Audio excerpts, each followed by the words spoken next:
రామనాథ్ నాయక్ గారితో జిల్లా కాంగ్రెస్ అధ్యక్షులు ప్రసాదరావు గారు కూడా విచ్చేశారు కాబట్టి అందరికీ స్వాగతం పలుకుతూ మరి ఇంకెవరైనా మేము డిస్ట్రిక్ట్ అయినట్లయితే అన్యాపరించదు కార్యకర్తలందరూ కూడా మీటింగ్ అభాస్థలి వరకు చేరుకోవాలని కోరుకుంటున్నాం.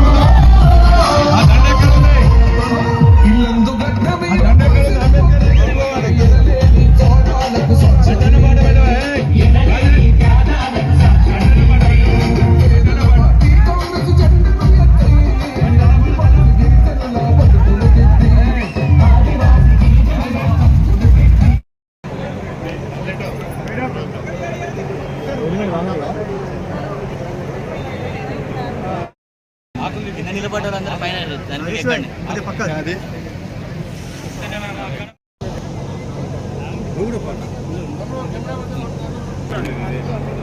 అందరు పడతారా కొంచెం అనుకేరా. ఇది ఇల్లందు నియోజకవర్గం అయినప్పటికీ ఈ నియోజకవర్గానికి పనికొచ్చేటువంటి ఈ లక్ష్మీ నరసింహాపురం బయ్యారం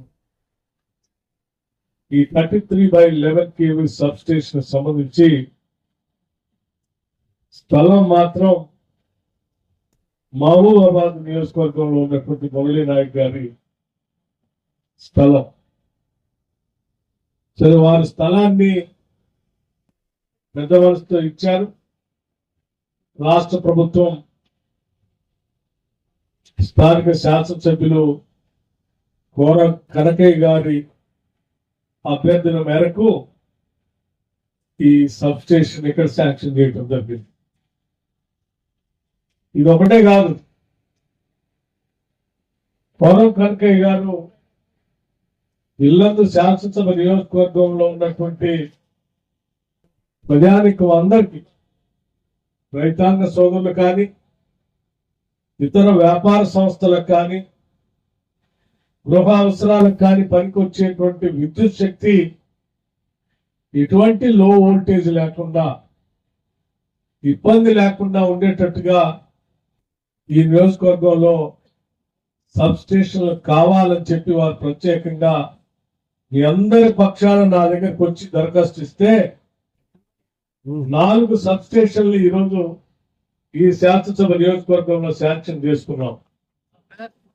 బొమ్మవరం, రామచంద్రాపురం, ముత్యాలంపాడు. ఇది చాలదన్నట్టు ఆయన ఇంకో పెద్ద కోరిక కోరాడు. 132/33 kV మాడగూడెం సబ్ స్టేషన్ కూడా కావాలని చెప్పి అడిగితే నేను వాళ్ళకి చెప్పాను. సరే, బాగా ఖర్చుతో కూడుకున్నది అయినప్పటికీ మారుమూల ప్రాంతం, ఈ ప్రాంతం బాగా అభివృద్ధి చెందాలని ఆయన పడుతున్నటువంటి తపనను అర్థం చేసుకొని రాష్ట్ర ప్రభుత్వం నుంచి 132/33 kV సబ్ స్టేషన్ కూడా ఈ శాసనసభ నియోజకవర్గానికి శాంక్షన్ చేస్తా ఉన్నాం. ఇది బయ్యారం మండలం అని గట్టిగా చెప్పని మన మధుకర్ రెడ్డి గారు చెప్తా ఉన్నాడు వెనక నుంచి. కనకయ్య గారు, మధుకర్ రెడ్డి గారు, ఇంకా వీరి మిత్రులు అంతా కూడా ఈ ఇళ్లను శాసనసభ నియోజకవర్గంలో ఉన్నారు చాలా మంది. ఇంకా వీళ్ళందరూ ఆ రోజు డాక్టర్ వైఎస్ రాజశేఖర రెడ్డి గారు ముఖ్యమంత్రిగా ఉన్నప్పుడు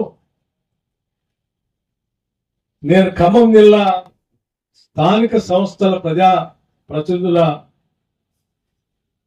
ఓటర్లతో గెలిచేటువంటి శాసన మండలి పోటీ చేశాను.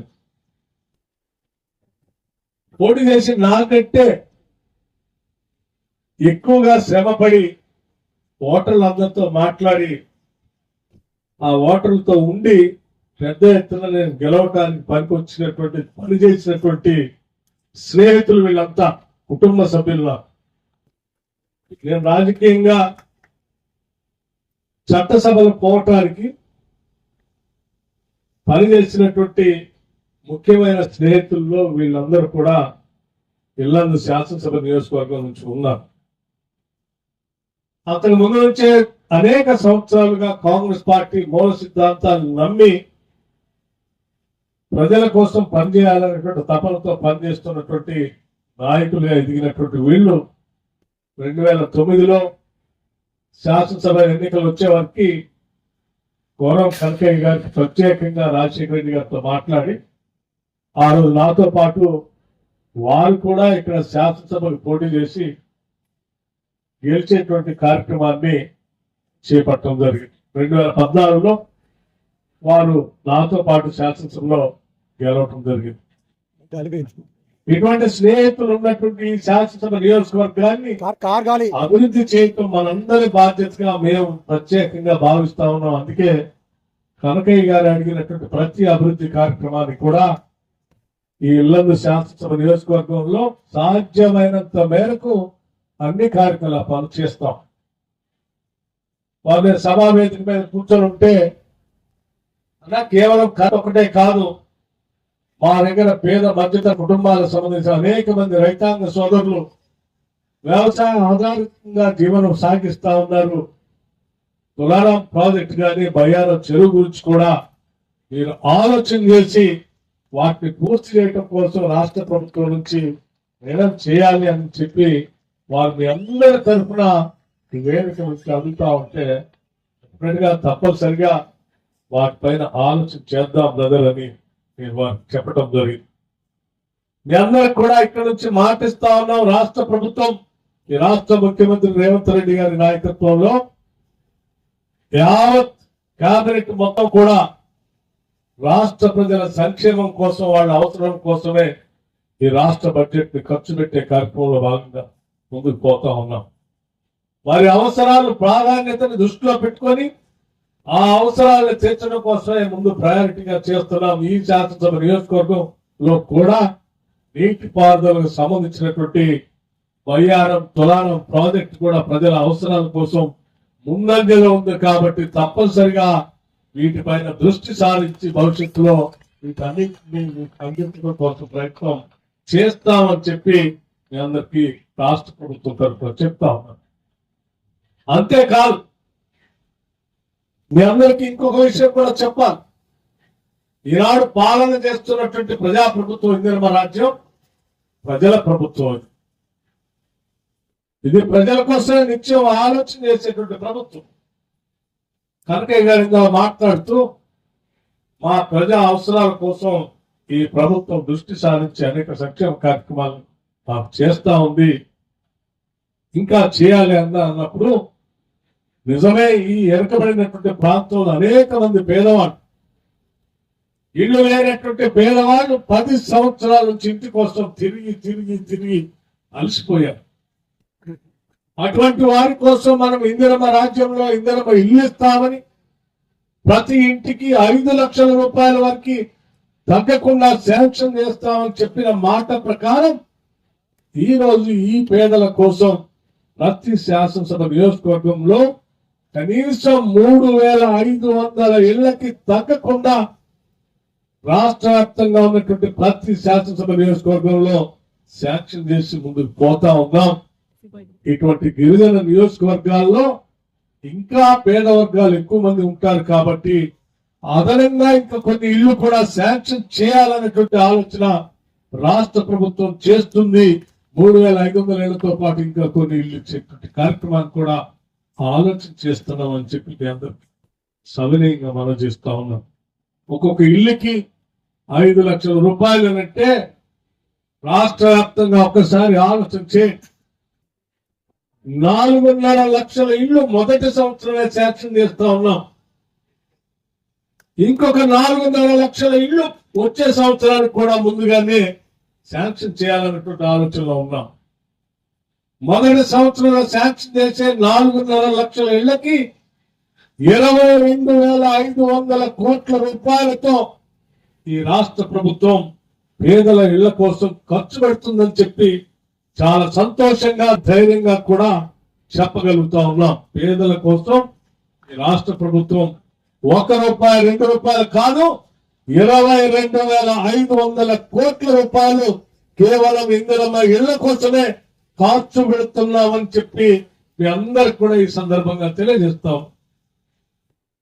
వాటితో పాటు పేదలు బడుగు బలహీన వర్గాలకు సంబంధించినటువంటి కుటుంబాలకు సంబంధించిన బిడ్డలు చదువుకుంటే ఆ చదువుతో వాళ్ళందరికీ ఉద్యోగాలు ఇచ్చి జీవితంలో స్థిరపడతారని, తద్వారా వాళ్ళ కుటుంబ స్థితిగతులు మెరుగుపడతాయని, తద్వారా ఆ కుటుంబాలతో పాటు ఆ గ్రామం అభివృద్ధి చెందుతున్న ఆశతో తల్లిదండ్రులు చదివిస్తూ పోతే 10 సంవత్సరాలు ఉద్యోగాలు రాక బిడ్డలంతా అల్లాడిపోతూ చివరికి గ్రామాలకు వచ్చి బీటెక్ చదువుకున్నటువంటి వాళ్ళు, ఎంబీఏ చదువుకున్నటువంటి వాళ్ళు, లేకపోతే పోస్ట్ గ్రాడ్యుయేషన్ చేసినటువంటి వాళ్ళు గ్రామాల్లోకి వచ్చి చివరికి పెళ్లిళ్ళలో సప్లయర్స్ గా తిరుగుతూ ఉంటే ఇది కాదు కదా మనం కోరుకున్న తెలంగాణ.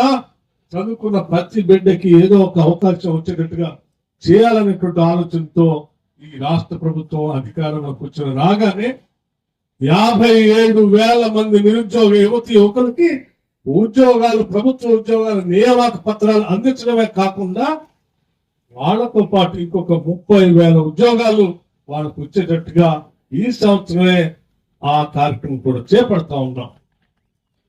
ప్రభుత్వ ఉద్యోగాలు రానటువంటి వాళ్ళు, పొందలేనటువంటి వాళ్ళు కూడా ఇంకా కూలీలకు పోయో లేకపోతే సప్లయర్స్ గా ఉండడో లేకపోతే అక్కడ ఇక్కడ హోటల్స్ పనిచేసినట్టు కాకుండా, లేకపోతే 100 రోజులు పనికి పోయేటట్టుగా కాకుండా వాళ్ళ కాళ్ళ మీద వాళ్ళు నిలబడే విధంగా, వాళ్ళ కాళ్ళ మీద వాళ్ళు నిలబడటం కోసం స్వయం కృషితో సెల్ఫ్ ఎంప్లాయ్మెంట్ అనేటువంటి ఒక స్కీమ్ తీసుకొని వచ్చి ఈ రోజు రాజీవ్ యువ వికాసం పేరుతో దాదాపు 9,000 కోట్ల రూపాయలతో నిరుద్యోగ యువకుల కోసం స్వయంగా వాళ్ళ కాళ్ళ మీద వాళ్ళు నిలబడటం కోసం శాంక్షన్ చేసే కార్యక్రమాన్ని ఈ రోజు రాష్ట్ర వ్యాప్తంగా చేశాం.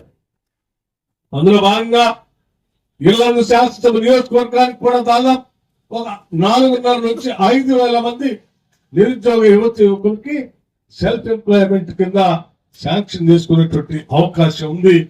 ఆ అప్లై చేసుకున్నటువంటి వాళ్ళందరికీ రేపు జూన్ 2వ తారీఖున వాళ్ళందరికీ శాంక్షన్ లెటర్లు ఇచ్చి వారం రోజులు ట్రైనింగ్ కూడా ఇచ్చి డబ్బులు ఇచ్చి వాళ్ళతో వ్యాపారం చేపించేటువంటి కార్యక్రమానికి నాంది పలుకుతా ఉన్నాం.